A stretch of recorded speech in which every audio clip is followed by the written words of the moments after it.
पुराने वक्तों की बात है कि एक बादशाह के दरबार में एक अजनबी हाजिर हुआ और बादशाह से नौकरी का तलबगार हुआ। बादशाह ने जब उसकी काबिलियत दरियाफ्त की तो उसने बताया कि वो सियासी आदमी है। सियासी का मतलब है अरबी में कि अफहाम व तफहीम से मसले का हल निकालने वाला और मामला फहम। बादशाह के पास पहले ही सियासतदानों की लंबी कतार थी, लेकिन इत्तेफाक से उसके अस्तबल का रखवाला फौज हो चुका था। चुनाचा बादशाह ने उसे अपने खास अस्तबल का रखवाला बना लिया। कुछ दिन बाद बादशाह ने उस शख्स से अपने सबसे अजीज घोड़े के बारे में दरियाफ्त किया तो उसने कहा कि ये घोड़ा नस्ली नहीं है। बादशाह ने वो घोड़ा बड़ा महंगा खरीदा था।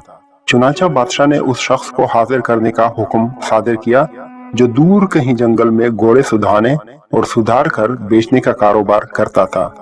जब वो शख्स हाजिर हुआ तो बादशाह ने उस शख्स से दरियाफ्त किया कि तुमने तो मुझे ये घोड़ा खालिस और नस्ली कहकर बेचा था, लेकिन ये तो नस्ली नहीं है। उस शख्स ने जवाब दिया कि बादशाह सलामत, घोड़ा है तो नस्ली, लेकिन उसकी पैदाइश के वक्त उसकी माँ मर गई। चुनाचा ये घोड़ा एक गाय का दूध पीकर और उसी गाय के जेरे साये पला बड़ा है और बचपन उसने गाय के साथ ही गुजारा है। बादशाह ने उस शख्स को रुखसत किया और अपने अस्तबल के रखवाले को बुलाकर पूछा कि तुमको कैसे पता चला कि ये घोड़ा असली उल नस्ल नहीं है। उसने जवाब दिया कि घोड़ा जब घास खाता है तो सर नीचे करके गायों की तरह घास खाता है, जबकि नस्ली घोड़ा घास मुंह में लेकर सर उठा लेता है।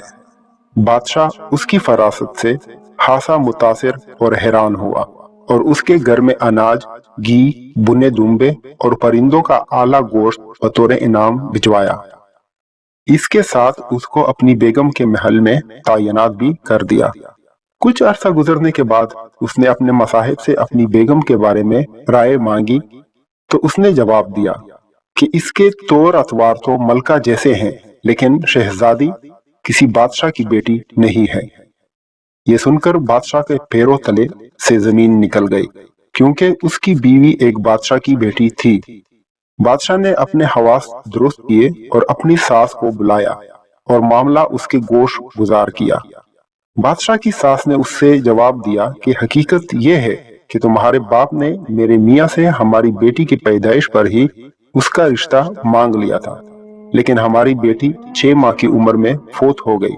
चुनांचे हमने तुम्हारी बादशाहत से करीबी ताल्लुकात कायम रखने के लिए इस बच्ची को अपनी बेटी बना लिया और उसकी परवरिश करके तुम्हारे साथ उसकी शादी कर दी। बादशाह ने मसाहिब से दरियाफ्त किया कि तुमको कैसे पता चला कि मेरी बीवी शहजादी नहीं है।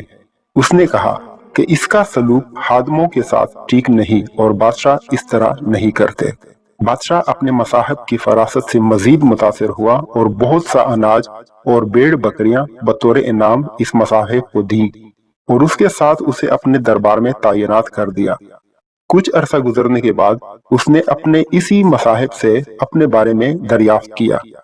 मसाहिब ने कहा कि अगर जान की अमान पाऊं तो अर्ज करूं। बादशाह ने उसकी जान की अमान का वादा किया तो उसने कहा कि तुम हो तो बादशाह, लेकिन ना तुम बादशाह के बच्चे हो, ना तुम्हारा चाल चलन बादशाहों जैसा है। ये सुनकर बादशाह के पांव तले जमीन निकल गई। अमान का वादा वो पहले ही दे चुका था। चुनांचा वो इस गुत्थी को भी सुलझाने अपनी वालदा के महल जा पहुंचा ताकि पता चले कि माजरा क्या है। उसकी वालदा ने उसकी बात सुनकर कहा कि हाँ, तुम बादशाह के नहीं बल्कि एक चरवाहे के बेटे हो। बादशाह ने मसाहिब को बुलाया और उससे पूछा कि तुम्हें कैसे पता चला कि मैं बादशाह का बेटा नहीं हूँ। मसाहिब ने बादशाह को जवाब दिया कि बादशाह जब किसी को इनाम व इकराम दिया करते हैं तो हीरे, मोती और जवाहरात की शक्ल में देते हैं, लेकिन तुम जब भी किसी को इनाम व इकराम से नवाजते हो तो अनाज और भेड़ बकरियां और खाने पीने की चीजें इनायत करते हो। ये असलूब किसी बादशाह के बेटे का नहीं बल्कि किसी चरवाहे के बेटे का ही हो सकता है। दोस्तों, अगर आज की ये वीडियो आप लोगों को पसंद आई हो और आप इस तरह की मजीद वीडियोस भी देखना चाहते हैं तो हमारे चैनल को सब्सक्राइब करके घंटी के निशान को दबाएं। शुक्रिया।